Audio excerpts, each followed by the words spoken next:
into the shadows.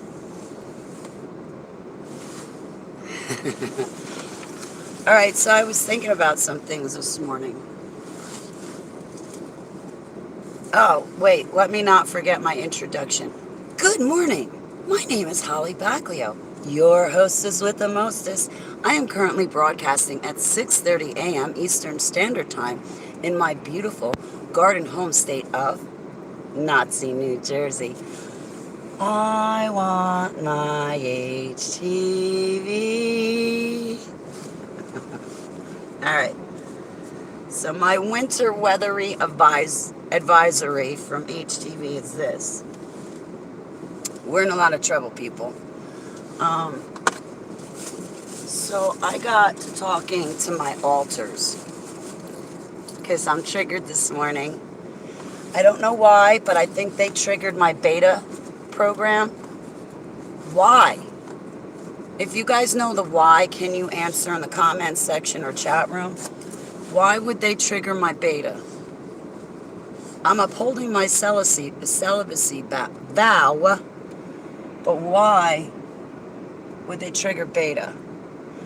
From the time I woke up this morning, it started. The second I opened my eyes, it started. Parts of me feel like I will never have a normal day and feel normal ever again. But in the spirit, I was seeing, it looked like a baby tiger or baby panther. I'll go with a baby tiger because of the stripes on it. And I've noticed when I see animals in the spirit, I'm triggered, or there is some sort of attack that's going to come my way, and I'm not sure how to read it. You know, the gift of interpretation. I'm not sure how to read this triggering. Abba, please reveal it to me in Yeshua's name. Why? I'm not understanding. Is that what they could be doing? Are they triggering something inside my blood? Is that what it is? Inside my DNA? Is that why I'm seeing these animals in the spirit? Because you know that I was created in a test tube by Joseph Mengele, who was trying to help Hitler backbreed to the alien race. So far, that's the only answer that I can come up with, and I've been racking my brain now for an hour. I think that's right, Heavenly Abba. It's got to be something in my blood.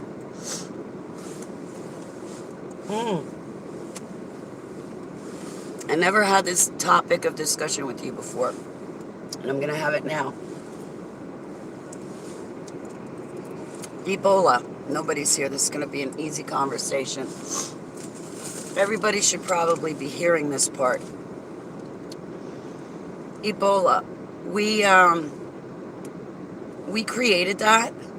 Ebola. Like, okay, human beings created the Ebola virus in a lab. That's not just, okay, something that exists in nature. It's not. I think we're going to release the Ebola virus. That's what I think. When I first woke up 7 years ago, I was drawing a lot of different pictures. And stupidly, I started throwing them out when I should have saved them. A lot of the pictures I was drawing, I got scared. And I was listening to plastic Christians. And they had the worst advice ever to give me. Oh, you better get rid of those pictures, Holly. It's devil divination. We're plastic Christians. We know better than you. Meanwhile, they don't. They really don't.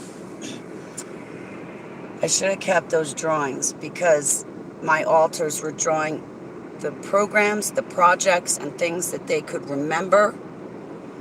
My one altar was drawing the Ebola virus itself. Do you guys know what the Ebola virus looks like? It's a certain... It looks a certain way. What we have nowadays is a pandemic, right? They planned this We have the vaccines, the boosters. We have the COVID.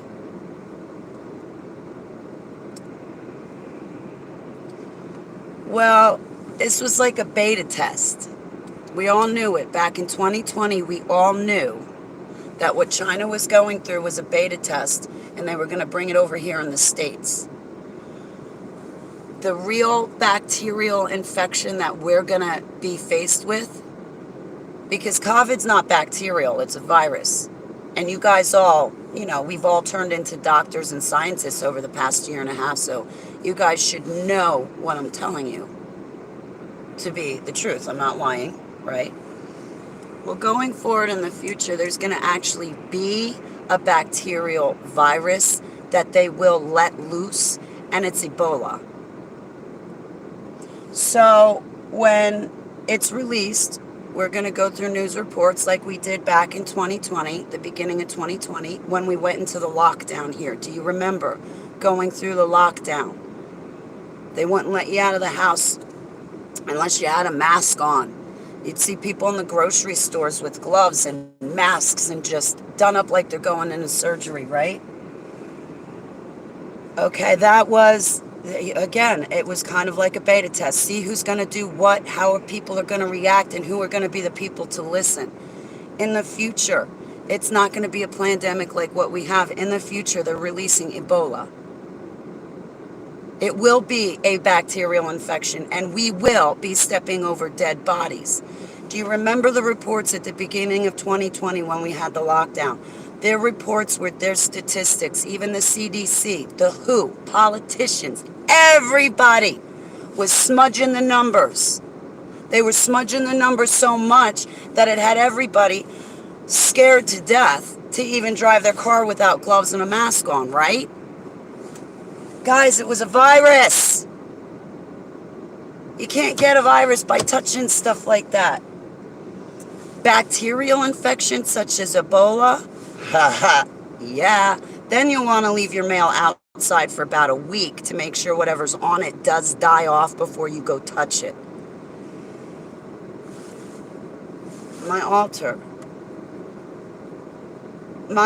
tells me that they're going to release the Ebola. So when we actually do get sick the next time, that's what we're going to get sick from.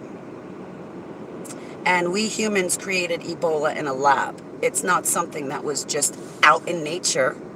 It wasn't.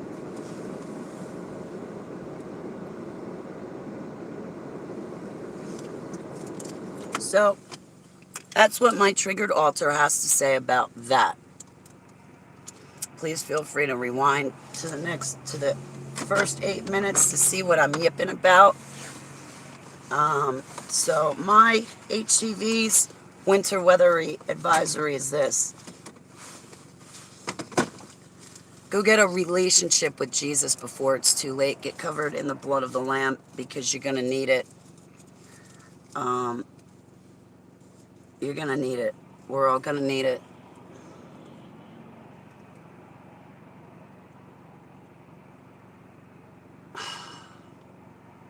I gotta live out the rest of this day highly triggered. I am not looking forward to it. Highly triggered, disgruntled, upset.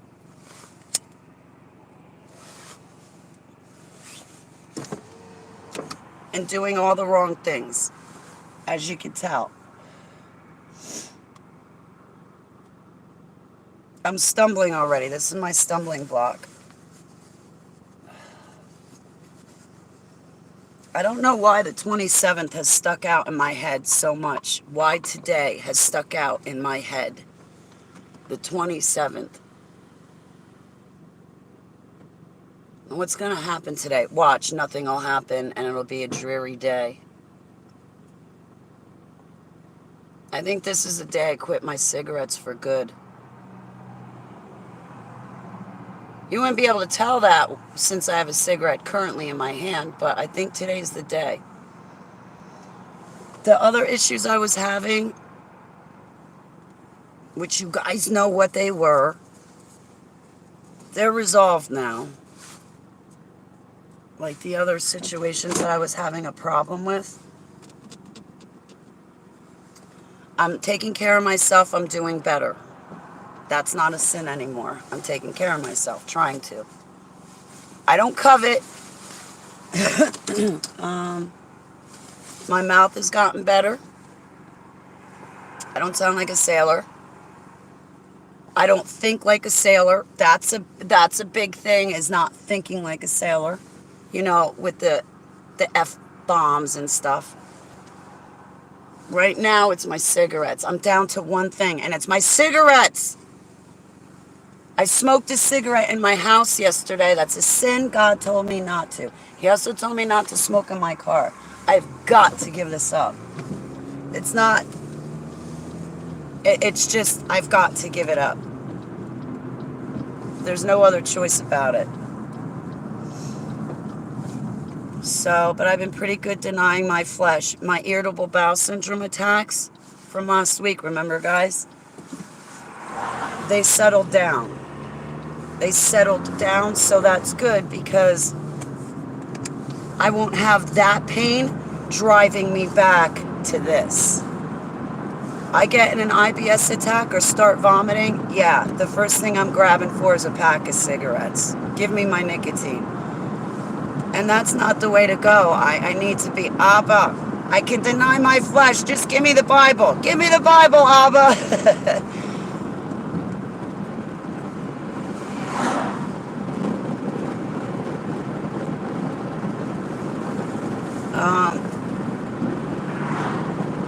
I made arrangements, guys. Even if I have no money, I'm going to have to borrow money. But once a week, it's set now. Once a week, I'm getting out of my house. Whatever day it is, once a week I'm getting out of my house. I am driving across the state of New Jersey, and I'm going to park my tuchus at my friend's house, and I'm going to have face-to-face interaction once a week. Black Operations told me when I came on the scene 7 years ago, they straight out said, Holly, you're going to hate me for saying this, but it's the truth. You have to get 5 hugs a day. I don't care if it's 5 hugs from the same person, but you have to get 5 hugs a day, Holly, so you feel human. Keep your feet planted on the ground. So my attorney, my father figure, 5 times a day he was giving me a hug. And then if I was home by myself, not going out, I would pick 5 people from the internet, and I would reach out to them during the course of the day, and I would say, I'm giving you a hug, and we'd spend a few minutes talking, and with that intimacy, and it started to help. It really started to work. That's when my alters really started to come forward and start talking, because they knew that they were human. I'm human, and I'm going to be okay. And God has the technology to make my brain whole again. He has that technology to heal me. So I'm sticking with him.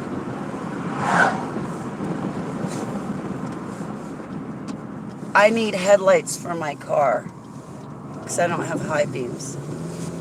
Go ask the ex who replaced my headlights. Stupid. I told him you got to get high and low beam lights. Bulbs. Was he get only the low beam? Dude, keep your hands off people's cars. You trash them. You're a hack. I tell you, they don't make men the way they used to. But this is not about male bashing, because I'm sure my brothers in Christ can bash women too. So let's not any of us get started. I'm kidding. Sorta. Not really, though. Where did my friend go? I'm being nosy. I'm doing drive-bys. Where's my friend? His car should be in the driveway. Where is he? Did he stay out late again last night? Did he get kicked out again? That should be the question if he ain't home.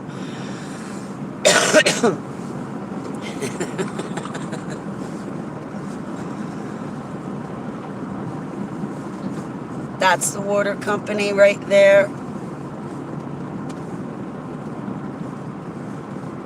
He works for the water company. Look at that. I blend into the darkness. This is my all-time favorite jacket. I am going to sew all the ripped parts of it, the pockets and the zipper. I'm going to sew it back up and keep it because it reminds me of the Grinch. It's my Grinch jacket.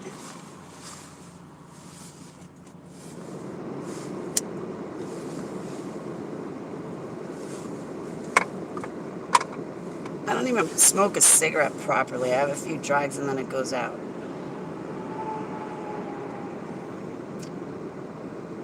I think the cigarettes I clutch onto, it's just such a deep problem for me, the nicotine.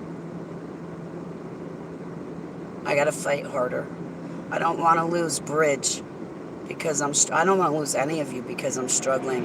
It's like I do good for a couple of days and then I'm face down for a couple of days. Perk up, doing great 3-4 days, eating on top of the world, and then face down in the puddle again for 2-3-4 days.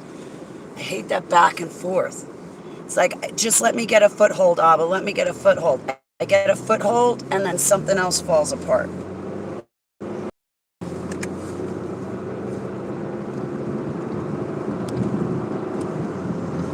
Did I tell you about the time they were threatening to kick my ass? Yeah, this whole summer. Because I didn't want to work under a bunch of liars and thieves. People not paying me. People taking advantage.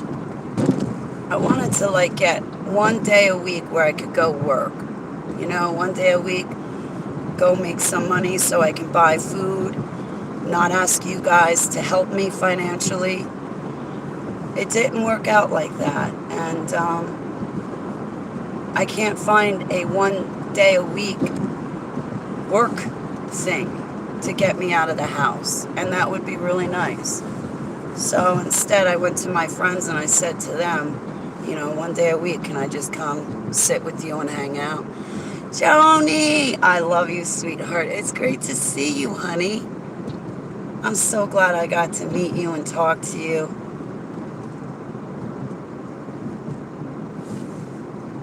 That was nice. That was nice. I wish sometimes I could take you guys and pull you through the phone so you could be here face to face with me. Wouldn't that be good if we had that kind of technology? Push a little button on our cell phone, a portal opens up, and then we can walk through and go visit our friends. I know, that's bad. We're not to do that. I get it, but I would love that, Joni. I would love to talk to you again soon. Absolutely.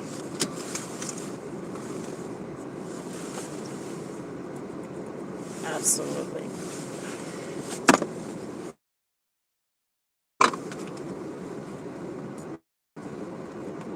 It's always in the morning. The rest of the day, I get my nick fits, but I get through them. It doesn't bother me, but something about the morning, I can't get through. Probably because like my bones and joints hurt and my muscles spasm with the arthritis and fibromyalgia. So just waking up painful, just painful. The winter's the worst because of the cold weather. You guys know, you guys suffer. So that's my winter advisory. I think they're going to let the Ebola go.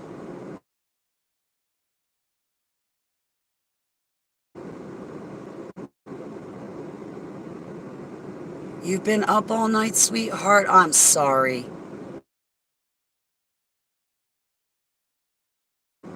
I hate that insomnia. I don't know how you do it. I used to get stuck with insomnia. Once in a blue moon, I get it. Oh my God. Every time I hear my friends suffering from insomnia, it makes me want to cry because when I woke up from MK Ultra, it was like I couldn't sleep. I would lay there and that nice feeling, that lull, when you're lulling yourself to sleep and falling into sleep. Once in a while I'd get that feeling, embellish on it, and then it would just slip away, and I'd be up all night. I must have been awake for 3-4 months straight, easy, from December 2014, November, December 2014. So by the time 2015 came around, forget it. I didn't know how to sleep. I couldn't eat.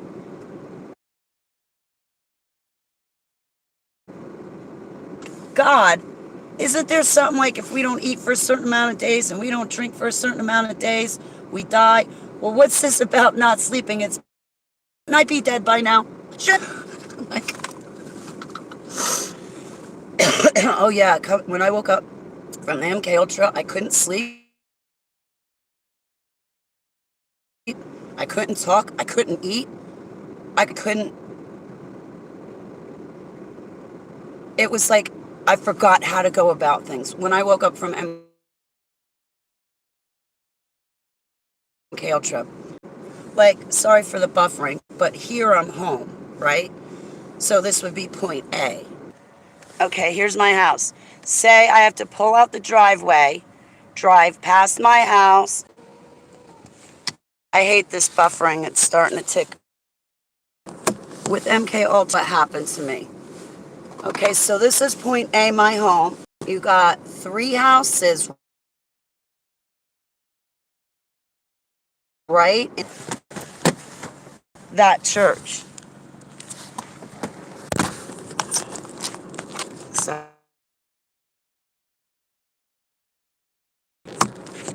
well, for me with the MK Ultra, what would happen is inside in the middle was like that. Sorry for the buffering. Point A is here. You go down the road a little ways, you pass, right? And you know the time and the distance that it's going to take you kind of to get down the street to point. For my mind, everything was just on top of each other. Ball. I'm going to get through this video. I'm going to take you guys inside.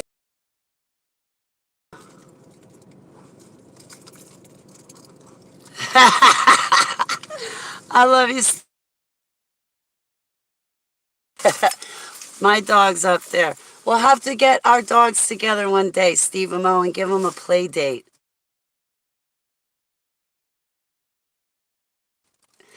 Okay, but like MK Ultra.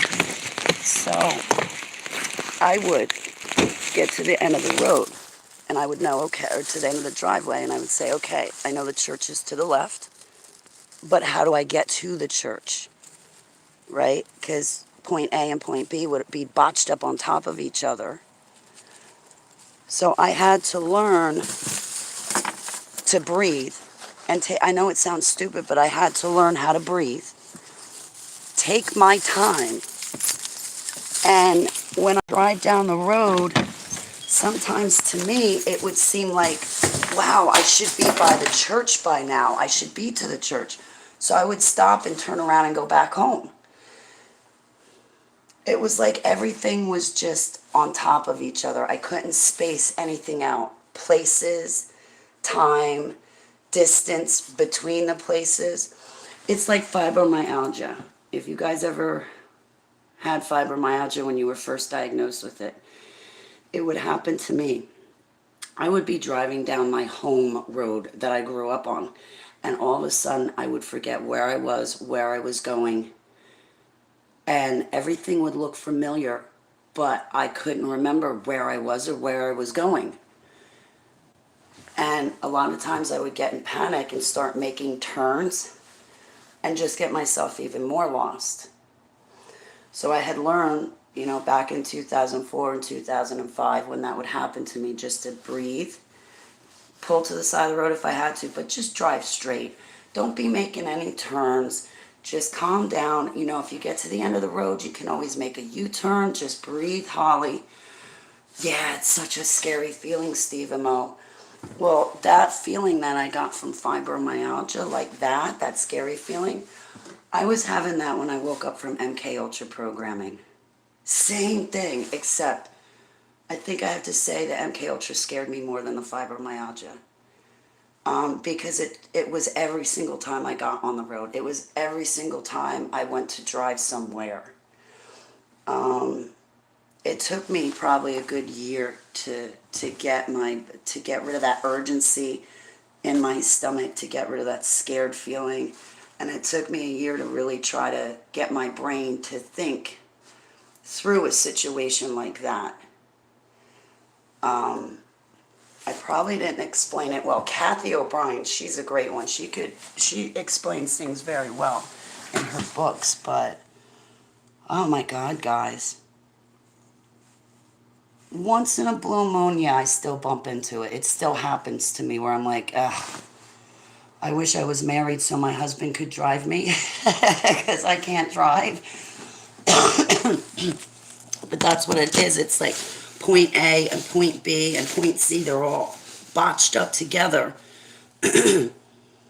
And I would feel like I have to find, okay, here's point A, there's point A, and then there's little markers along the road. Oh, here's point B, and it felt like I would have to detangle everything.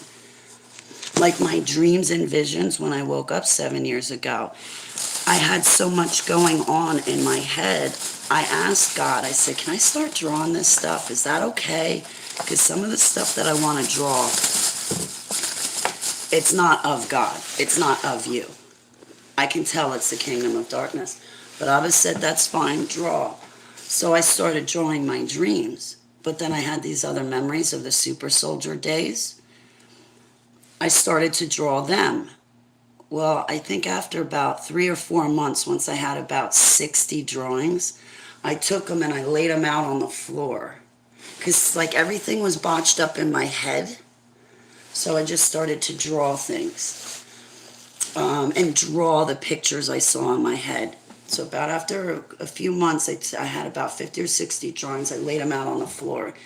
And I looked at each one. I'm like, okay, I think this is a dream from God. Okay, I think this is a nightmare. What's this? Let's start the I don't know pile. And that's what I did. I started sorting out the drawings. And then Abba was like, okay, see, these are the drawings that I'm giving you. You want a future and a life with me. This is me, Holly. These other things over here, that's the super soldier stuff. We were down, I know it sounds fantastical, but I'll tell you, combat vets and Marines are the two people that my secret space program, my testimony on that and my testimony about being in South America are the two testimonies that combat vets and Marines are like, Holly, can I talk to you a minute? Because I don't know if I could have been used in these projects, but stuff you're saying to me is just, it's hitting me and I can't put my finger on it. And I want to be able to put my finger on it. I was sent down to South America with a group of kids, adults, super soldiers. I think we were in our late teens, early 20s. I was down there a few times. We were chasing after an entity that was not supposed to be here on Earth. People want to say Bigfoot or Gruff. I think Commander Casbolt called it Gruff, Graff or Grauff. I don't know. It kind of looked like, for a bad example, you know that movie Alien versus Predator? Remember when Rambo was down in the jungle? I think it was Rambo in that movie. Could have been somebody else. And they were down in the jungle trying to find that alien predator looking thing. And then it would go invisible. And you would just see the air, you'd see kind of like the air move a little bit, but it was the entity moving past the tree. So you'd only like see the movement of the air because the alien was invisible. Well, we were demonically possessed to be super soldiers. And that demonic possession gave us the supernatural abilities and the supernatural powers of that entity. So say you do a satanic sacrifice to Lucifer because you want one of his powers, and he says, yeah, Well, now you have his power. You take that power, you put yourself in a situation like we were in South America where we're trying to get an entity off the earth that does not belong here. Um, in those memories, the superpowers, well, it's hard to draw a superpower, but it's also hard to explain it. But that superpower came through demonic possession.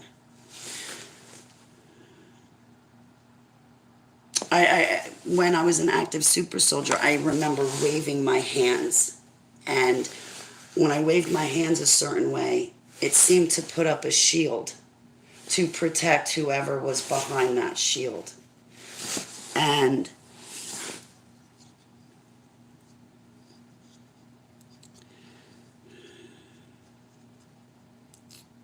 I noticed I'm not an active super soldier now.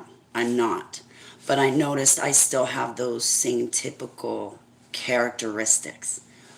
When I was fighting those demons 2 weeks ago, I noticed that I was waving my hands the same way, stomping my feet the same way I did when I was an active super soldier going after this entity. But 2 weeks ago when I was fighting with these demons, I noticed I was doing the same gestures and stomping my feet in prayer to bind and cast them out in Yeshua's name. I was doing the same physical maneuvers in my prayer to clean these demons out of my house. The same as when I was an active super soldier and we were going after that entity. And the entity, of course, it had technology, so it was firing back upon us. So for me to throw up a shield, it was repelling the incoming fire. So I was able to keep the other soldier protected as he was the aggressor towards the entity. We had it function. We were sent out 2 by 2. Like, we could have had a bigger team, which we did have a bigger team, but in this one mission, I remember it was just me and another man. And we broke away from the team to go after this entity, but him and I worked in sync with each other. So he was the offensive and I was defensive. Anyway, enough about that.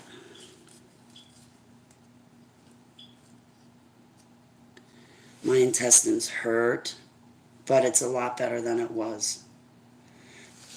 I'm getting punched in the face right now. This is a demon. Anytime I have cigarettes on me, I kid you not, the demon, the addiction demon, punches me in the face. And I can feel it right now all through my jawbone. This is why I have to do better. I often wonder what fights between warring angels are like. Right, Steve and Mo? I think of stuff like that all the time. What do they look like? What's it like when they battle? What do they look like in battle? How do they battle? What does their armor look like? What's in their armor? And if I don't have that tool, Heavenly Abba, can I have that tool? Like whatever the warring angels have. You know how I see the big warring angels, Steve and Mo? I used to frequent a nightclub called Tequila Joe's. I was a clubber. I was into the loud music and the drugs back in my 20s. I'm set free from that lifestyle. I don't live like that anymore, but, I made a lot of bad choices in my normal life alone. I'm not even talking about super soldier. But there was this one bouncer named Bobby McGowan, and he's deceased now. I took it hard losing Bobby. Even Matt, another bouncer, was trying to help me work through my grief because it was really hard for Matt when Bobby died too. Like Matt and I took it really, really, really hard. But anyway, Bobby, the bouncer, oh my goodness. Here's this big, tall man. His hands, like I'm 5'6" and I'm a peanut, right? Oh, Lincoln, I'm calling you today. We need to spend time with each other. can they hurt each other? I don't know, Stephen Mo, if they can hurt each other. I don't think so. I don't think the warring angels can hurt each other. But I see the warring angels just standing there with a big laugh. Ha ha ha, you're not getting through me. And I just see the little demons or the powers and principalities just bounce off their breastplate. Like, I'm going to get you. And then go colliding into the warring angel, and the angel, I just see in my head him standing there going, ha ha ha ha, not today, demon. And the demon just bouncing off. Don't make me get my sword out. But my friend Bobby, he was a very large man. I mean, his hands were like that on me. Like, you take all my fingers, right, my 4 fingers, and you put them together, that would be like one of his fingers. He was great at back rubs because he had the big fingers. Like, mine are small, so they dig in and they can hurt, but his were big and round, so they didn't hurt. And I was fully disabled when I knew Bobby. I was an active super soldier, but I wasn't awake at that time. But Bobby, my friend Bobby, like, when I think of the warring angels, Stephen O, I think of my friend Bobby, because he was just this big guy, big beach ball belly, and just... And he had a deep voice, and when I'd see him, I'd come into the club, and he'd start laughing. He'd be like, ha ha, there's Holly, ho ho ho, and he'd have this big, deep laugh. But I envision the warring angels being big like that with the deep voices and, you're not going anywhere, demon. I want to know what the demons look like once the warring angels get done with them. I guess it would look like a cartoon. You would just see the demons go splat, and then they'd slither away, or they would find a negative vibe, clutch onto that negative vibe, negative frequency, and then when they see an unsuspecting bystander human being walk by, they clutch on. Okay, Lincoln, if you're going to bed, I just saw your first sentence. I read the second two, but I didn't read your first sentence. If you're still here, Lincoln, call me when you wake up. I want to spend some time with you today.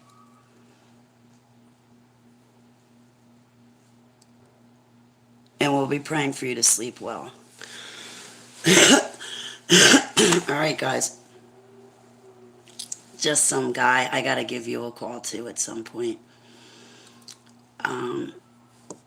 So today's the day that I'm going to stick with quitting smoking, and I prepared myself to permanently stay quit. Abba has said very clearly he doesn't want me smoking. I want to live up to it. I've been going back and forth. I do good for a couple days, and then I do bad for a couple of days. So I want to get, all my duckies in a row and just quit. So today I did. I got my duckies in a row. I bought these, right? So I'm waiting for my cannabis license because that's my medicine. I'm fully disabled. I don't take pills. I don't listen to doctors anymore because they're all liars.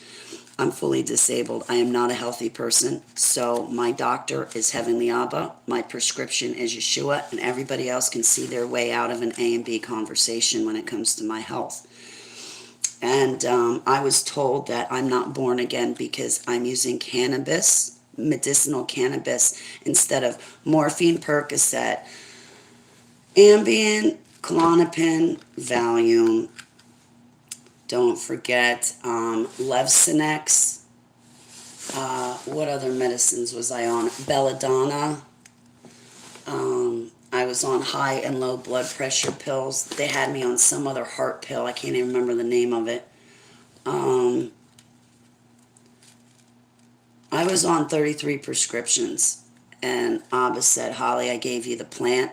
This plant, marijuana, will not only help you with the DTs, but it'll keep you off the prescriptions. Holly, I'm leading you over here. And Abba, over the past 7, 8 years, 9 years, has been,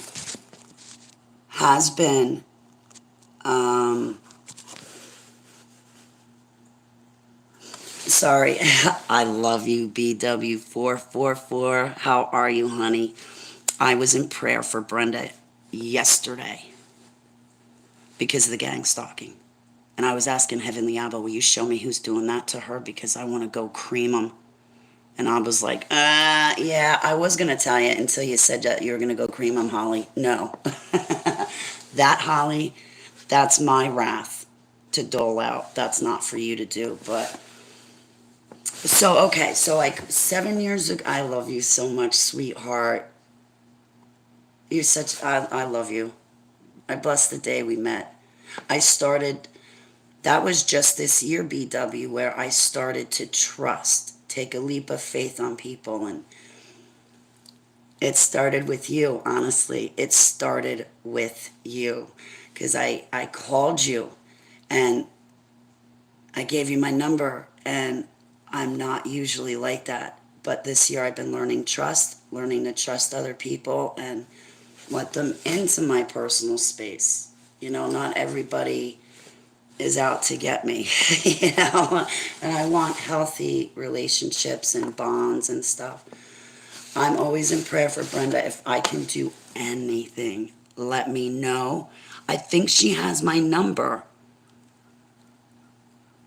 but if not, you can give it to her. You can call me, whichever is convenient for you guys. If I can ever do anything, that 444. Do you know where I got it, BW? I got it from Heavenly Abba. And then you have that 444. He gave that to me. Well, when I see triple digits, I think it's him calling me to pray for others and give prayer intercessions.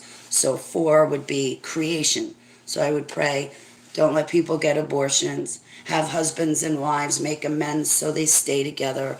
I pray for creation. But Abba gave me that 444, and that's the crosses. When Yeshua HaMashiach was crucified, there were 3 crosses. Well, the 444 represent those 3 crosses. And you're so right, he does keep us connected. He does. Okay, please let her know that I have I'm sending up prayers for her, and I take this gang stalking seriously. I even tagged Trump in it. There's a post up on Gab, and with what I'm going through here in Stortsville, New Jersey, I got doxxed, BW. I'm not sure when we talked last, but there's a squatter and a neighbor. The police told them to stay away from me over the summer, but they didn't. Instead, they came onto HTV and started to glom onto my web pages. Well, I don't have money for a computer tech to follow IP addresses and then to provide that for a court. I don't have money. So what I did was I made a video and I showed all of you guys on YouTube what it was like for me having to walk my dog 4 times a day with them hiding in the bushes and jumping out at me. I got doxxed. So now everybody knows where my location is in New Jersey. Do you know how long I had it private? Over 3 years. And it was working nicely until J and P doxed me. So now when the bad guys come to terminate me, I'm going to say, excuse me, can I bring a couple of friends with me? They don't realize I'm an ex-super soldier and how dangerous this is for me. But I am going to answer my calling from Abba. I'm not running from it because I don't want to go to hell. If I don't give you guys my testimony, Abba was very clear. Holly, you have a choice. You want me or you don't. Well, I want him, so that means I'm going to be here talking about DID, SRA, and MK Ultra. So what I did to make sure I get rid of this demon, Abba said, if you're struggling that hard, Holly,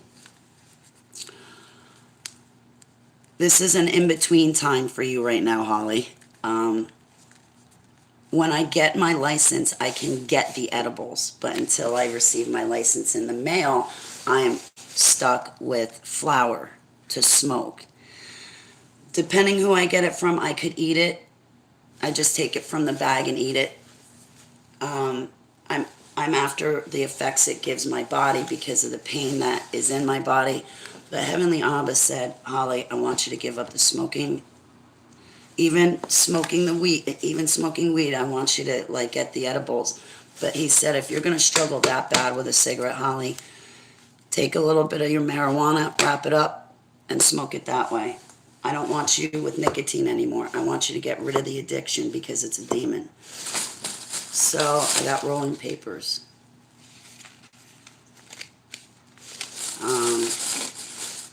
Today.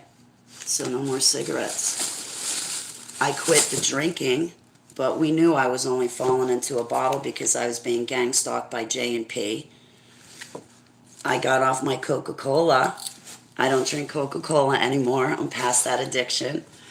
And that's really nice to be past the soda addiction. That was another demon for me, just as bad as this is a demon. So Abba's leading me out of the trouble that I've brought in my life. He's helping me to get out of it. Now, I was a stupid idiot to bring these in the first place. I can't expect him to take it from me. If he came to take this from me, then that would defeat the whole purpose of having free will. So when a Christian gives you a platitude like, well, if he wants it, he'll take it from me. He wasn't the one to bring it into your life in the first place. You're the sinner. You have to show your gestures to Heavenly Abba. Show him you mean business, and he'll step in and he will loan his strength and power and authority to you so you can get through it and get to the other side.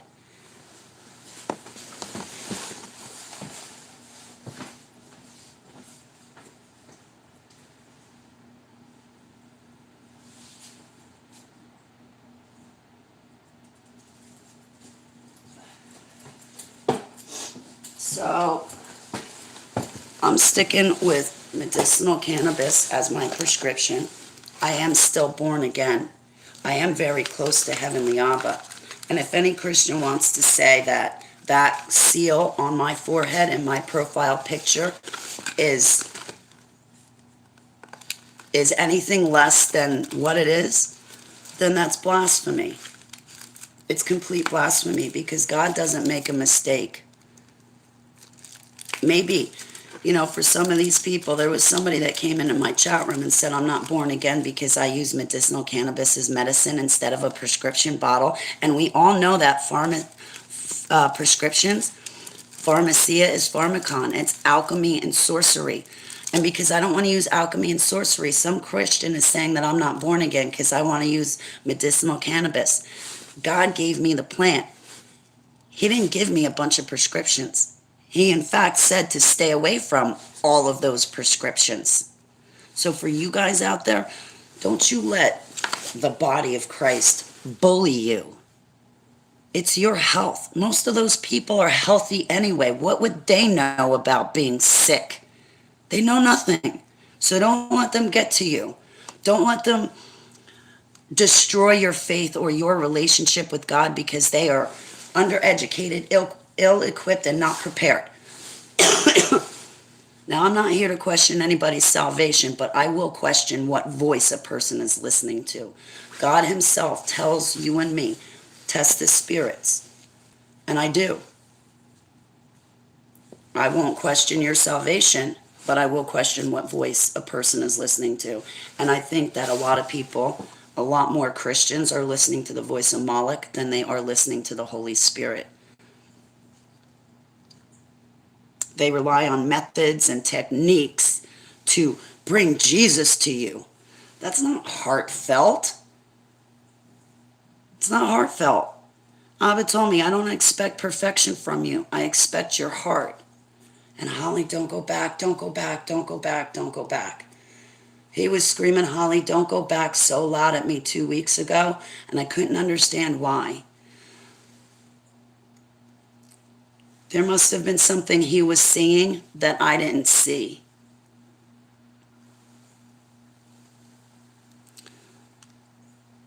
The address is 444. I will DM you, BW444.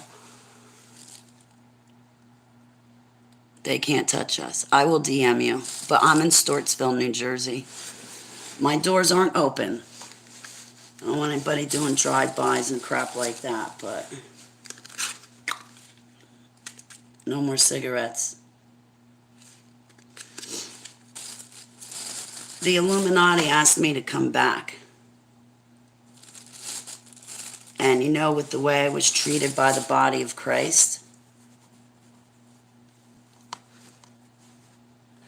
somebody called my support system you guys. Someone else called you guys a bunch of Satanists. Hey, good morning, Amanda. How are you, sweetheart? Good morning, Matrix. It's great to see you. I saw you sneak in.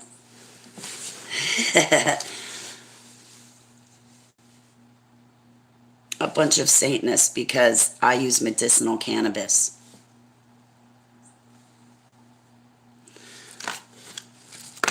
Meanwhile, they wouldn't know a demonic attack if it bit them on the nose. I'm alive and breathing. Aw. I pray Heavenly Abba answers your prayers for you, and I pray he spoils you, and I pray he shines his face to you, Amanda, and I pray he gives you a beautiful day. I love you, Greta. Yeah, they're hypocrites.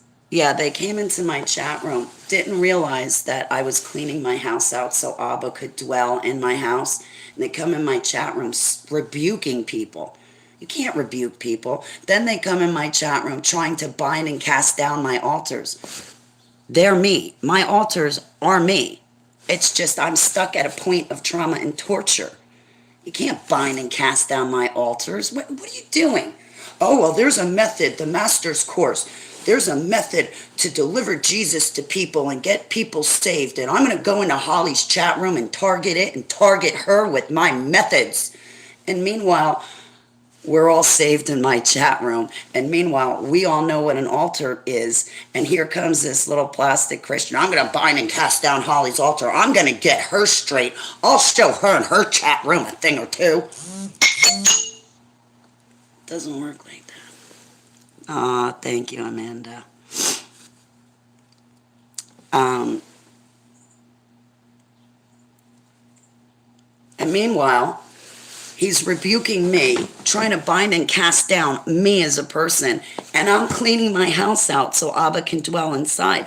You guys remember, I got rid of the demonically charged objects, things I put before him, a crucifix, which is a broken cross, false idols, things that are not of him.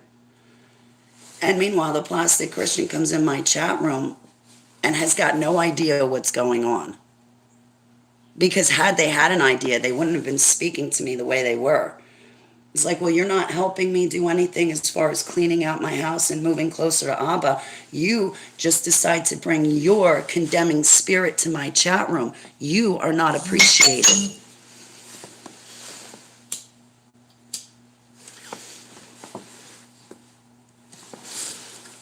But yeah, my chat room was targeted by a bunch of plastic Christians.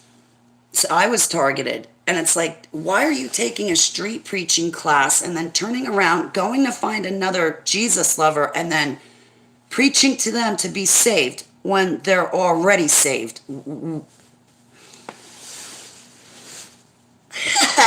Like, what? Yes. Oh, they are more holier than thou, Amanda. They know more about Jesus than us, Amanda. I don't know how you and me are able to function without these plastic Christians telling us to breathe in and exhale every minute. I mean, if they didn't tell me to breathe in and exhale every minute, I just wouldn't know to breathe. I'm being sarcastic to the... And yeah, I don't see any difference between plastic Christians versus the white lab coats and the dumbs. I don't. They're not Holy Spirit filled and led. They're doing everything logistically, legally, and by the law, and dot every I and cross every T.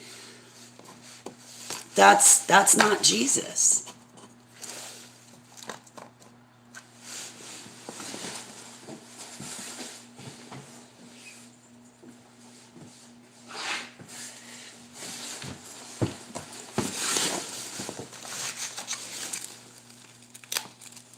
To bring right, Amanda. I get going on the motor mouth. I'm like, "Blah, blah, blah, blah." I do have to come up for air, don't I? All right. This is it. This is the last morning. Please, I want it to be the last morning, Abba, that I wake up and this happens to me. And actually, I feel like I'm making you suffer on the cross even more. And I don't want to do that. So I really hope this is the last morning. I cannot stay long. Aww. We love you, Matrix. Enjoy your day, sweetheart.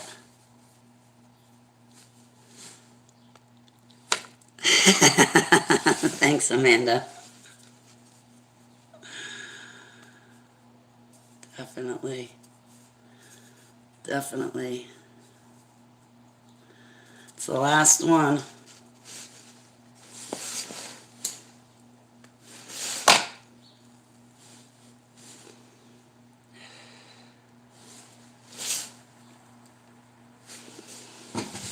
Done.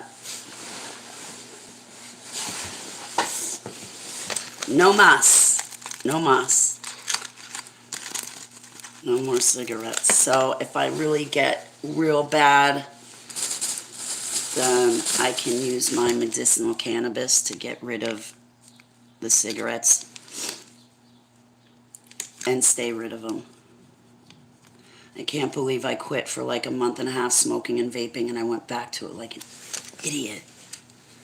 Also, with the visions he gives us, you know you're on the right path. Normal sleep for me. At pitch dark, no dreams. Oh, man.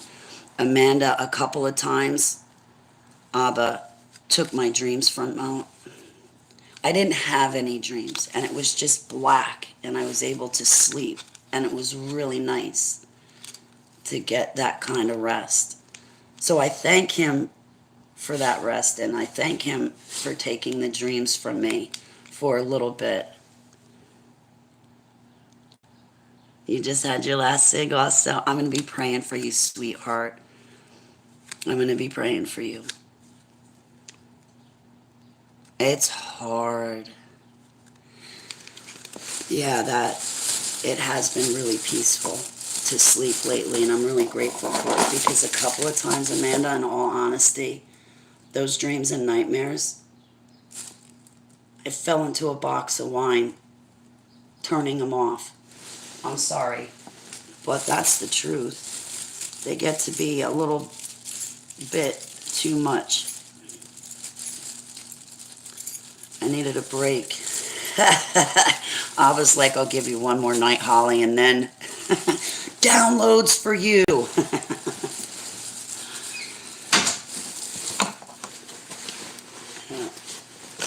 All gone.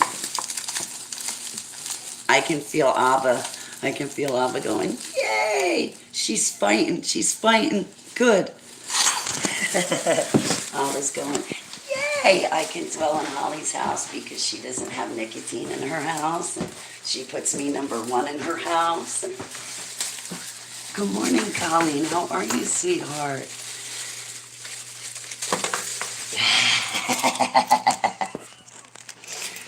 See, I'm like that with cigarettes. The alcohol, I could have it sitting in front of me and I wouldn't be tempted. I would just have made the decision, well, I'm not going to drink and that's it. Cigarettes, forget it. I need handcuffs. Coca-Cola, I need handcuffs. Like, seriously. And they might be minor things to people, but for Abba, it's not minor to him, because he's looking at it like, Holly, you're addicted to this. Shut up! And you shouldn't be addicted to anything other than me, Holly. Not to sound like a child, but I love you, honey. I know, sweetie pie. That'll take her out. So, like, yeah. This is my fridge. There's actually food. Well, some food. See? I got wine. But I don't touch it.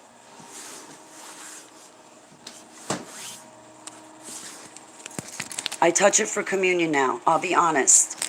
Since I dealt with the whole alcohol issue, and I'd been saying it for years anyway, but It was something about when I finally got to talk to Bridge and you guys.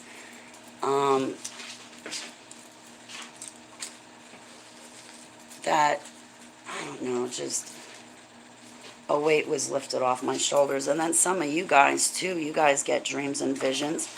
So you guys go through the same thing I do. I know it's a blessing to be spiritually gifted. I'm not complaining, but there are a lot of times it feels like a curse. You can't turn it off.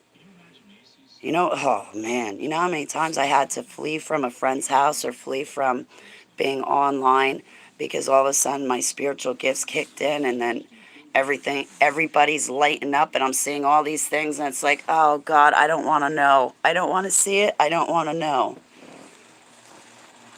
I don't mean to be like that. But I'm not God. I can't handle everything with finesse like he does. My son's father changed his face, right, kid? Aw, I'm sorry, Amanda. I can make, ooh, Italian, German, American, sushi? Oh, you're on. I'll be the cleanup crew.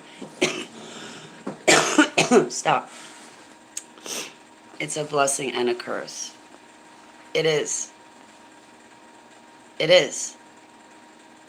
And then you get people out there, Amanda, who try to literally buy spiritual gifts. Like when I was a kid, yeah, I gotta say, deal, it's a date. Sounds good, Amanda. You know, when I was a kid, I was like, boy, I want to be a prophet. I want to predict the future. I want to be able to do that.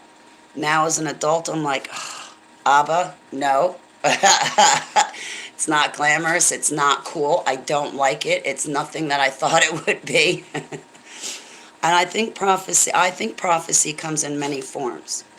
Like even to help me clean out my house from demonically charged objects, I think that in itself is a form of prophecy. I really do. I'm really sorry you went through all that years of abuse, Amanda.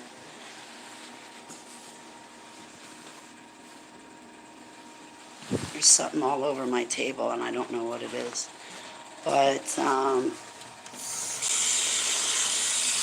yeah, I'm glad out of those abusive situations. I got rid of my ex. I'm not abused anymore. That was the worst. I remember when I got ordained, when I came home from the Hear the Watchman conference, August of 2018. I remember when I got home from that conference and I walked in the door. I was like, guess what? Guess what? I'm ordained. I didn't even see it coming.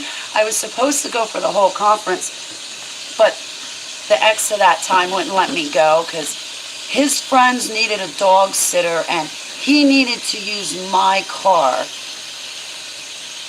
So I couldn't go for the whole conference. But when I did go, I made it for a couple of days.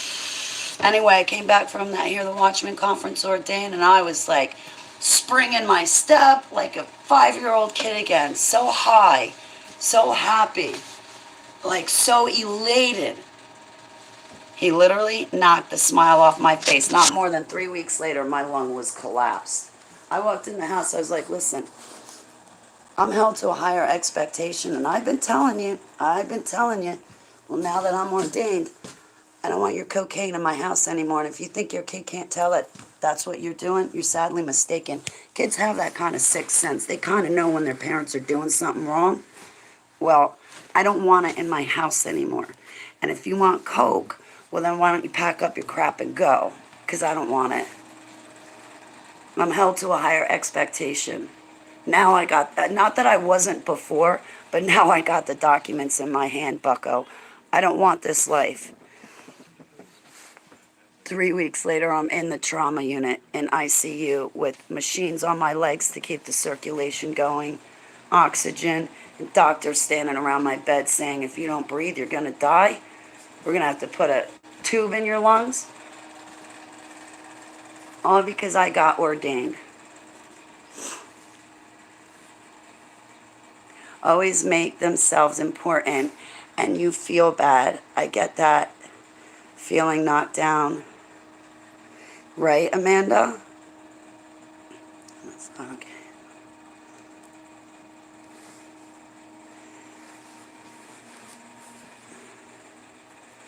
He was a narcissist. Narcissistic sociopath. Gee, it's no wonder why I dated him. My mother's a narcissistic sociopath. It's true, man. Kids, they grow up to date their parents. I'm taking blah, blah, blah. I'm keeping my vow of celibacy, okay? I am not dating my parents. I don't like dating narcissistic sociopaths. I'm good. I'm staying single. Thank you very much. This way I know my lungs will stay intact and I can keep breathing to see another day. But yeah, that abuse is terrible. I remember too, fights breaking out, literally fights breaking out because I say Yeshua HaMashiach is my number one. Oh no, no. Well, I'm your 1.1. I'm right up there. I'm like, no, dude, he's number one. I will drop you faster than I picked you up when he wants me to do something for him. And my ex would get pissed. Because that's exactly what I would do. Something would pop up. I'd be like, yeah, hold that thought. I'll be back. I got to go write something down, or I got to go talk to somebody, or I got to go pray with somebody, or no, I got to get that phone call. It's not God himself, but the person that's calling my phone. I got to go get that. My ex would get pissed. And it's like, what do you think heaven's going to be like? I'm going to be casting my crown every 2 seconds going, praise, glory, and love to you, Dave Offet, you know? I just want to get to heaven so I can worship him 25 hours a day, 8 days a week. He can be who he wants in the end. He will go where they are meant to go. Judgment Day. Was an addict, right? He is.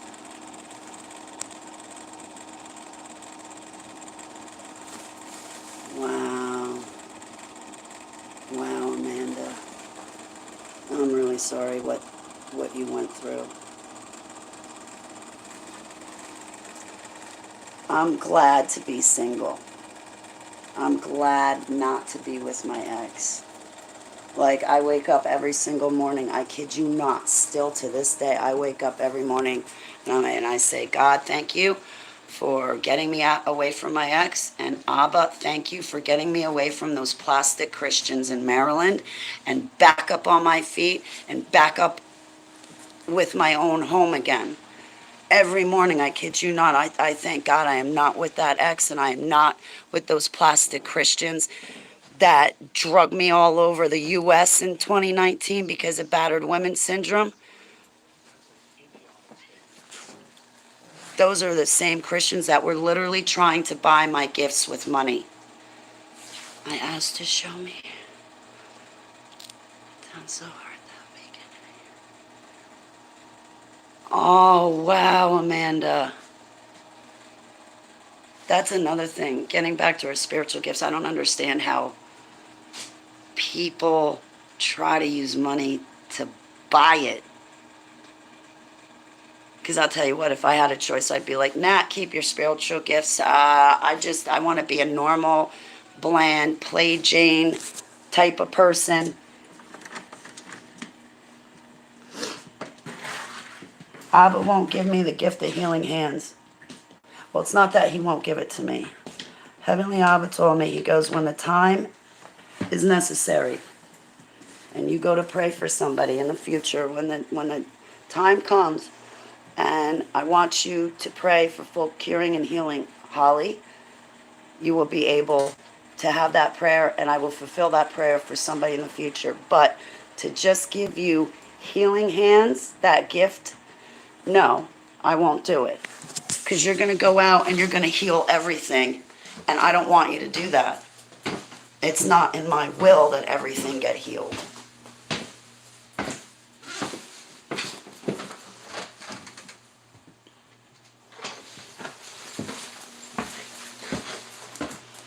He even tells me, Holly, there's going to come a time when you're going to grow old and pass on, you know, so it's just life and how it is.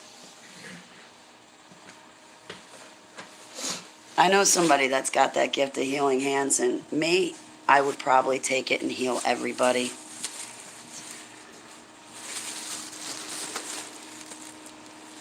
And said, here, have a sit. Sit down in the lounge chair and everything. I'll just let me. Oh my gosh.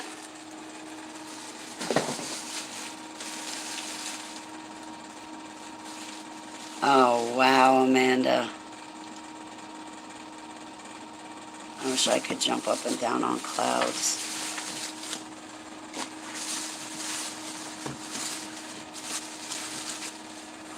My new cigarettes. Ah, Kratom. I'm going to take another bottle. Maybe that's why I'm not feeling too good. I'm sorry. In the mornings, I changed my whole schedule. I don't have one anymore, Amanda. And I don't know.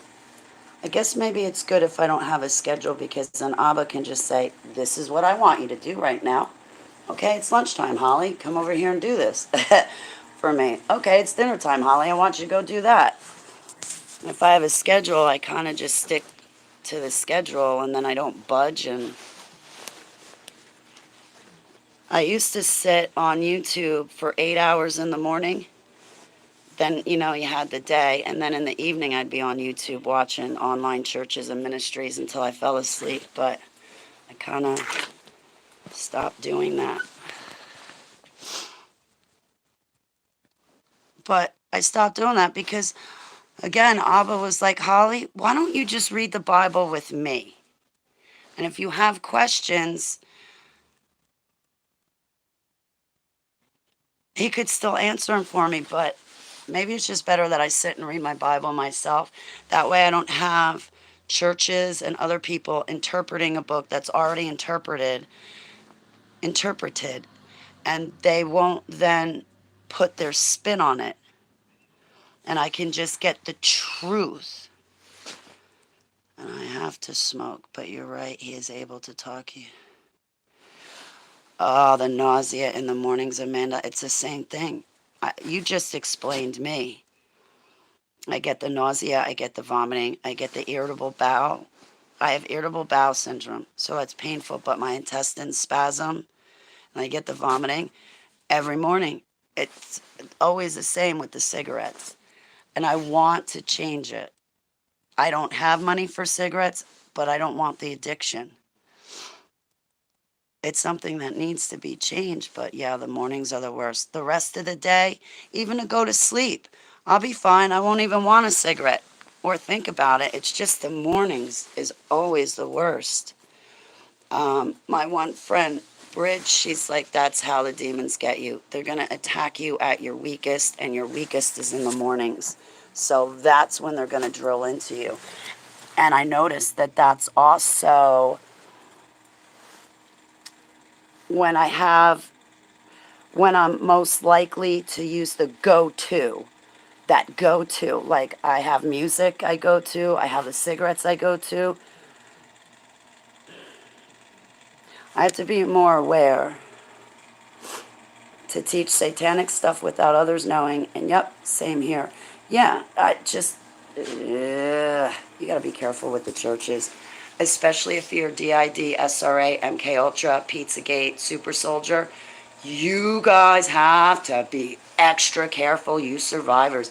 Even if it's, you had a normal life, so to speak, say you weren't exposed to MK Ultra projects, but in your life, maybe there was a death of a family member or divorce or a really bad car accident. Well, that's extreme trauma. And from that alone, an altar can break off.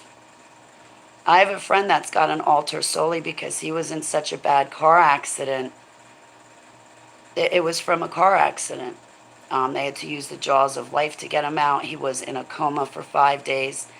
And he's like, Holly, I don't remember the accident. There's certain pieces I kind of remember. And I was like, well, that's an easy, when you were in the hospital and there's just parts where you remember. I'm like, that's kind of like how it feels for me to have an altar. I have another friend went through a very bad divorce. That poor woman broke apart from the divorce. An altar was formed. And a lot of times I think churches just, it's not an excuse. It's not. It's their own fault. They're a church. They ought to know better. But they just don't know. They look at, your health problems as being a physical problem, go to a doctor. When most of the time our physical problems are a spiritual attack and need a spiritual answer, not a prescription. And not a doctor who has given his oath to a bunch of deities. Lawyers and doctors give their oaths to a bunch of deities. They don't give their oaths to Jesus Christ of Nazareth.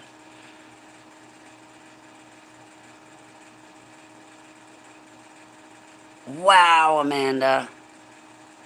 Yeah, look at the Catholic Church when the Pope starts his mass. They're all singing hymns to Satan, and you can hear him point blank say Lucifer, but a bunch of people still walk in that church. I don't understand that one bit. You're listening to all these bishops and cardinals in Rome sing hymns to Lucifer, and you're going to go in and call Pope Franny a man of God? Oh, but Holly, no, no, no. See, that's the other thing that's really bad is people have a lackadaisical outlook. Oh, Holly, it's not that big of a deal. The whole world celebrates Jesus' birthday on the 25th. What's wrong with you that you're not doing it? Well, actually, there's nothing wrong with me. I'm close to Yeshua. That's not his birthday, and I ain't celebrating his birthday on a day that's not his day, that is known to be Krampus's day. Oh, it's okay, Holly. He knows my heart. No, you're lackadaisical. You're telling the Creator what he's going to be okay with? You're going to be okay with me singing hymns to Lucifer and bowing down in that church. You're going to be okay with it because inside my heart, I'm really worshiping you, God. It doesn't work like that. It doesn't. And nowadays Christians work like that. They're lackadaisical. They live in that gray area. They don't live in the yes or in the no. They live in the gray area. Oh, it's okay. I let my kids color Easter eggs because it's just coloring eggs. That's harmless. But we don't celebrate Easter itself. It's only Passover. But I still let my kids color eggs. Okay, so you got 1 foot on Jesus and 1 foot on Lucifer. Okay, that's being double-minded. I don't know what to say to that. But I'm not the problem here. I'm not the backslid one here. If you want to call backslid the new Christianity, the new way of Christianity, then you go right ahead, but I'm not joining you. Oh, and by the way, when all of you decide jumping off the Brooklyn Bridge is a good idea, remember not to send me an invite because I'm not going with you guys then either. Hey, it's the Broken. No man can serve two masters. Thank you, the Broken. When you're being watched before it happens. Wait, hang on 1 second. Yeah, they're serving two masters. Absolutely. I gotta remember that. Okay, Amanda, what did you say? So being mixed in with all like myself. Do you feel when you're being watched before it happens and see things I can see things other people don't. Yeah, sometimes I get that feeling of being watched. Not all the time. I know Amanda, they told me 7 years ago, they told me I'm monitored 24/7. I know it's going to sound fantastical, but the first people that are monitoring me are aliens. Octurian, there's one of them. But then, I have implants. I have one back here that I remember getting. I have one, it's like, if you go down there and in here, that's where the implant is. And then I know I got them a listening device in my back tooth, all the way from California. Good morning, Mike. How are you?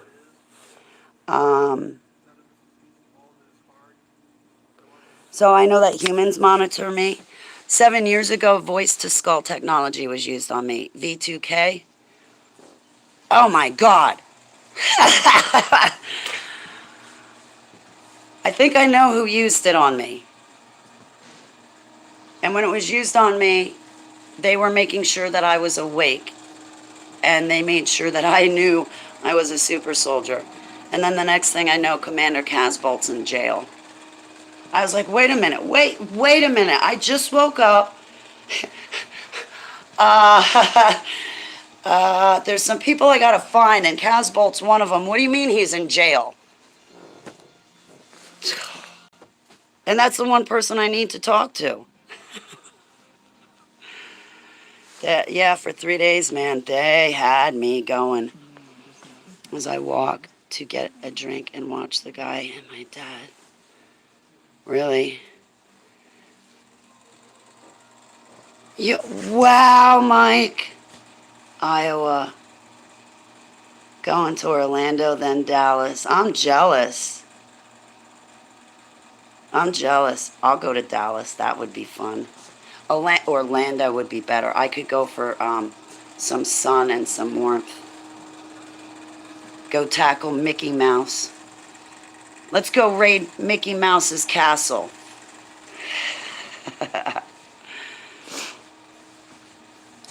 You're in Illinois? I'm in New Jersey. Beach life. Oh, I could go for beach life. My appetite would come back in a hurry, just to sit out in the sun and then smell the salt air and see the waves crash on the shore. Pedo Castle.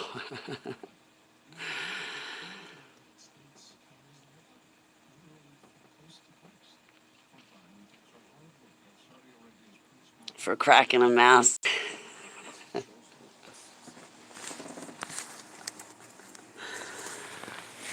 Oh my God. I remember when I was a little kid, the one time my mother took me on a vacation my entire life, she went down to go see a boyfriend in Florida. But since we were there, she thought it would be a nice idea to take me to Disneyland. Well, anyway, I hated it because my mother made me go on the log flume. And I'm scared. I didn't go on roller coasters or anything like that. I was not into rides when I was a little kid. I was scared of roller coasters and all of that because of the sinking feeling in my stomach. She forced me to go on the log flume. Oh, it's just one big hill. You'll be fine. No, I won't be fine. Don't make me go on it. She still forced me to. I cried and screamed. The only highlight was the chipmunks. What is it? Not Alvin Simon Theodore. The chipmunks. Dale and Chip. I'm not sure which one it was. It was the one with the red nose. That chipmunk. Well, I had a little autograph book, so I was getting all the characters to give me their autograph in my little autograph book. And I saw Chip or Dale, whichever one. It was the one with the red nose. Well, this thing grabbed onto my hand. Chip and Dale. That's it, Chip and Dale. He grabbed onto my hand and started walking. Well, this chipmunk took off with me, and my mother didn't even, notice it. I guess she had turned around, and then she didn't see me, got all worried. And way, way, way down, I guess, wherever we were in the amusement park, she saw me just hanging on the hand with the chipmunk. La, la, la, la, la. She's like, that damn chipmunk almost walked off with you. Chipmunk is nicer to me than my own mother is. Let it walk off with me. It didn't make me go on the log flume.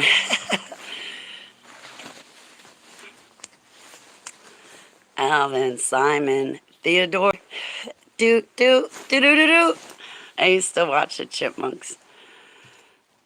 But, we went to Epcot Center. I was 6 or 7 years old. My mother had me so terrified and upset it wasn't even funny. I remember when it came time for the airplane ride, I was kicking, screaming, crying, scared, shitless. This woman tells me, oh, relax. Once you get in the plane, it's going to go up in the air and then it's going to do a sharp turn and you'll be fine. What do you mean we're going up in the air and it's going to do a sharp turn? What? Mess. Totally crying for a week. I don't want to get on the plane. She had me so damn scared and terrified. My grandparents are trying to calm me down.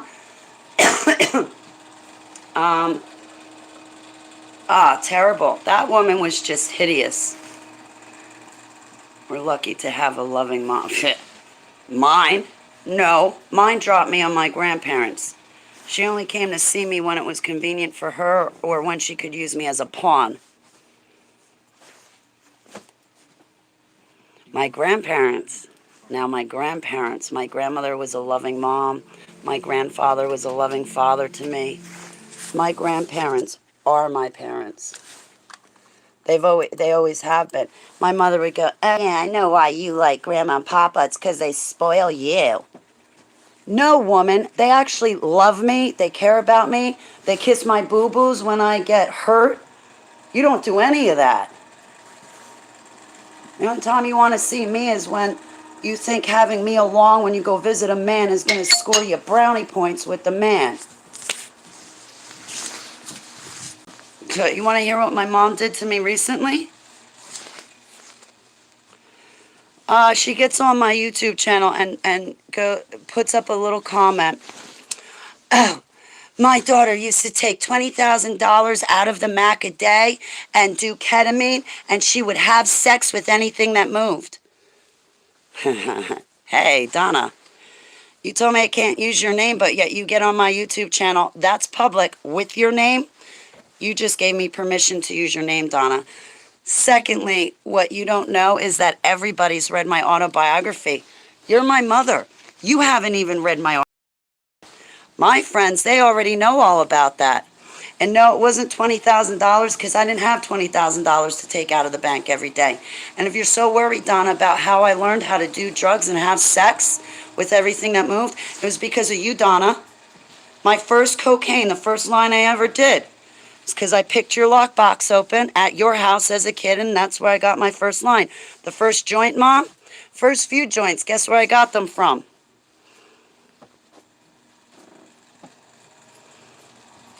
You never taught me about Jesus, did you, Mom? But you did give me tarot cards, right? Narcissistic sociopath. I had COVID. You know what that woman did? I was in the hospital. She had calling me up. When you get done with the hospital, can you go food shopping for me? No, woman, you're fully capable to do your own food shopping yourself. You are mobile. You have a car. You got 2 feet. Go walk and do it yourself. The way she treated me back in November, I told her, I said, woman, I didn't come back after 7 years for this.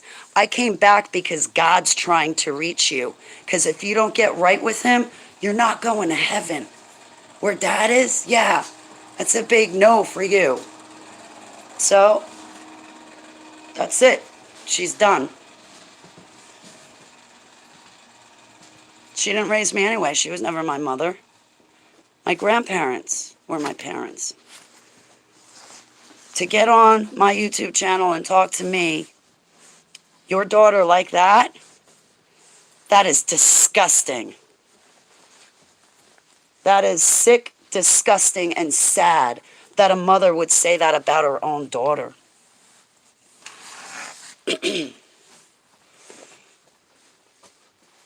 Well, she ain't my mother. She only gave birth to me, but that doesn't make her my mom.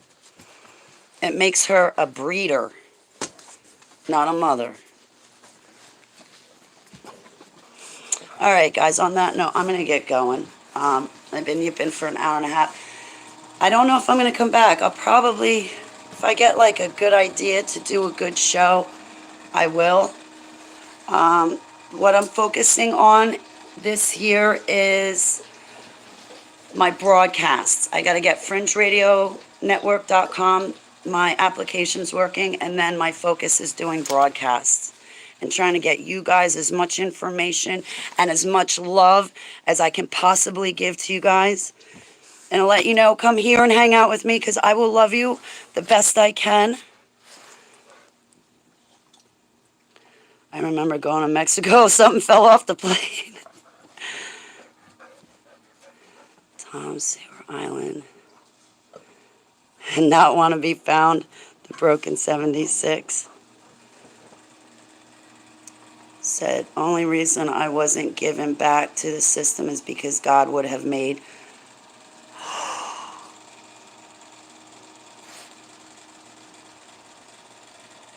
Oh my God, Amanda.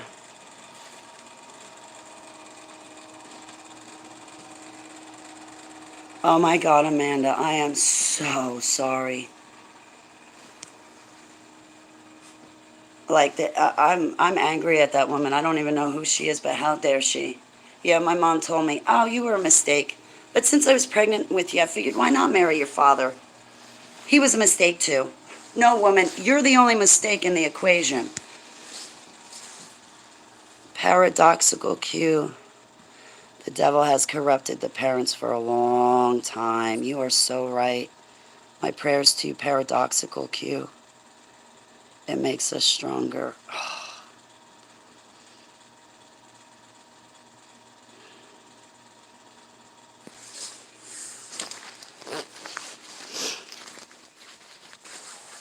Yeah, my mother doesn't know how to love anybody. She doesn't. She doesn't have feelings. She doesn't know. She doesn't care. Yes, Keeper, I'm going to be ready in a second.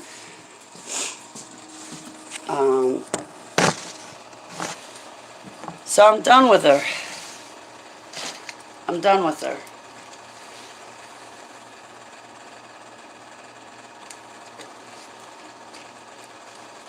And honestly, yes, I only came back for one reason. After 7 years, there's only one reason why I came back. And it was to tell my mom about Jesus.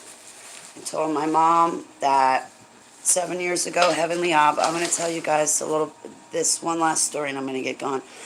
7 years ago when I woke up from MK Ultra programming, as well as to having a call on my head from Heavenly Abba, it was about November, December 2014. Heavenly Abba showed me that my biological mother will be screaming. He showed me her screams now in coming from hell before she even gets there. Now, a bunch of plastic Christians, oh, Holly, you can't say that. Why not? God showed it to me, so I'm just supposed to squander it and not give her the warning? Oh, but Holly, you can't tell somebody they're going to hell. I'm not telling anybody they're going to hell. But if she don't get saved, she's going to land there. And you don't want me to tell my mom, oh, you can't say that, Holly.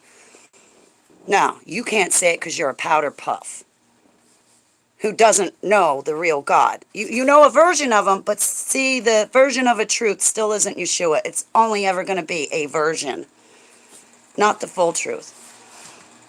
You know, Ezekiel 33, we have watchmen, right? And in it, it says, hey, guys, if you're a watchman, you better tell the village that the sword's coming.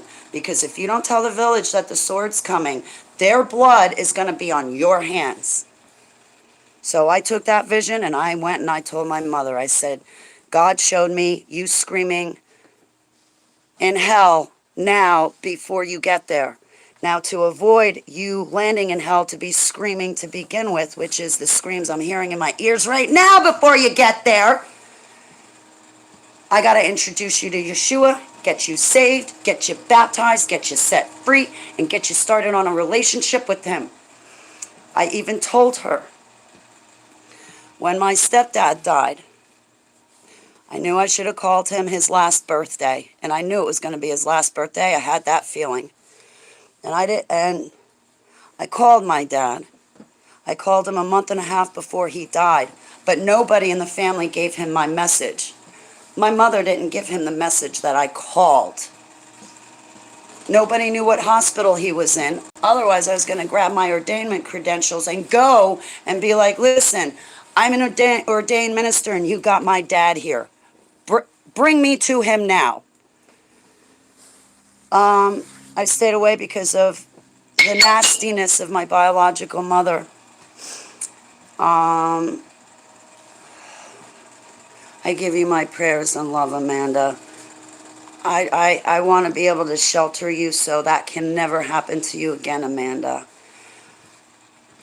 I'm sorry you went through it.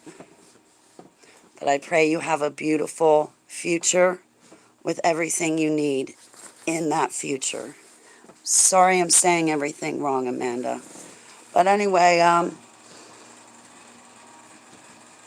nobody gave him the message that I called. My dad died. It bothered me for a long time. I kept going before Heavenly Abba, going, you know, I should have called him sooner. I should have, would have, could have. God, Heavenly Abba, this is eating me up. I can't do this. And I mean, there were many, many, many nights that I curled into a knot and cried myself to sleep because I figured my stepdad probably died thinking that I didn't love him or that I didn't call when I do love him. And I did call. I did. And I said, Heavenly Abba, you know, can I say goodbye to my stepdad? I think I have spiritual gifts and I'd like to say goodbye to my stepdad. Heavenly Abba answered my prayer. Heavenly Abba took me himself. I did not astral project, astral travel, or anything else. So for you plastic fucking Christians out there, knock it off. After 9 months, Abba answered my prayer. Abba took me to see my dad. Now I believe my stepdad is in heaven. Abba took me. I went to see my dad. I called out his name. And then I approached him. No, I'm not going to tell you what it looked like. I approached my dad. I saw other people there. But I approached my dad and I said, Dad, why are you bothering me, Holly? Dad, I'm really sorry. I missed the last 7 years of your life. I didn't want that to happen. I wanted to be a caregiver to you and help take care of you. And I love you, Dad. And I'm so sorry I wasn't there for you, Dad. And I can't rest. I have no peace. And I'm so mad at myself I didn't call you. And I'm so sorry. I'm so sorry, Dad. Forgive me. So he talked to me.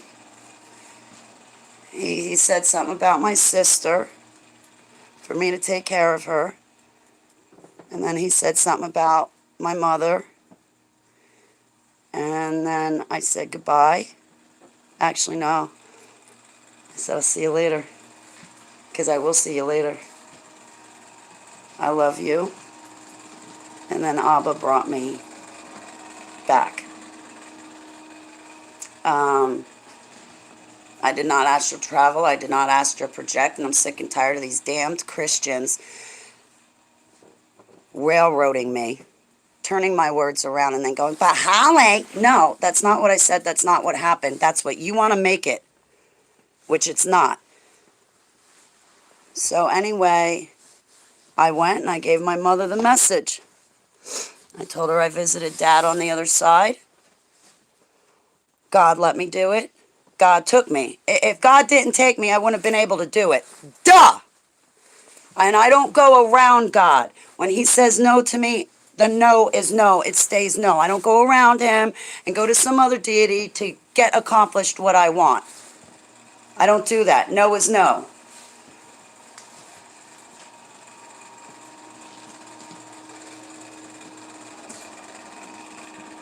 So I gave her the message. I gave Donna the message. I ain't calling her my mother because she's not. She never was. She never will be. And she's not going to be. So why give her the title? So I gave Donna the message. She has chosen not to listen to it.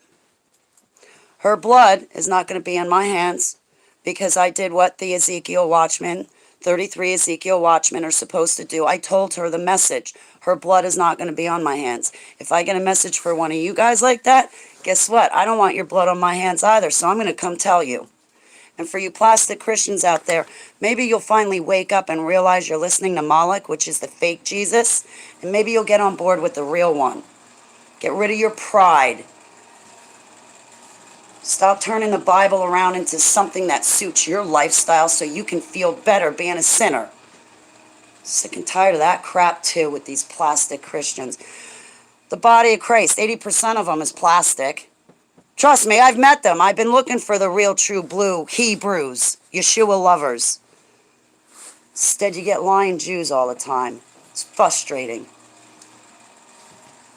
God forbid you're honest.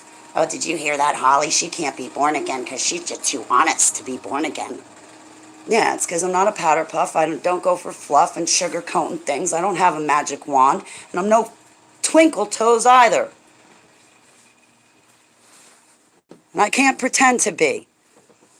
And I'm not a conformist. I'm my own individual that God created me to be. I have my own laugh. I don't got to sound like these Christians, laugh like them in order to be saved. Gloss over stuff in order to be saved. Do that feel-good sermon just to be saved.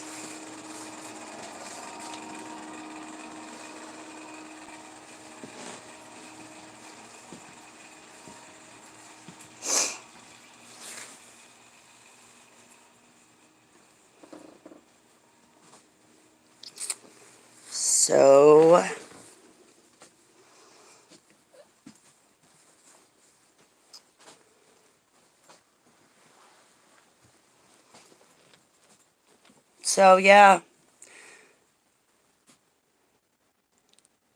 The Broken, I'll watch it. I love you bunches too, Amanda. I'm a tough cookie. I like soft, chewy cookies, just some guy. All you have to do is get a little milk, dunk this tough cookie in, and I become soft, okay?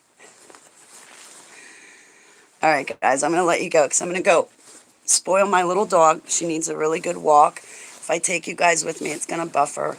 But I've also been here for almost 2 hours hanging out. Thank you guys for helping me wake up. I'll probably be back again tomorrow morning and the morning after. And when I come back, I'm not going to have any cigarettes. I really want to get rid of the cigarettes.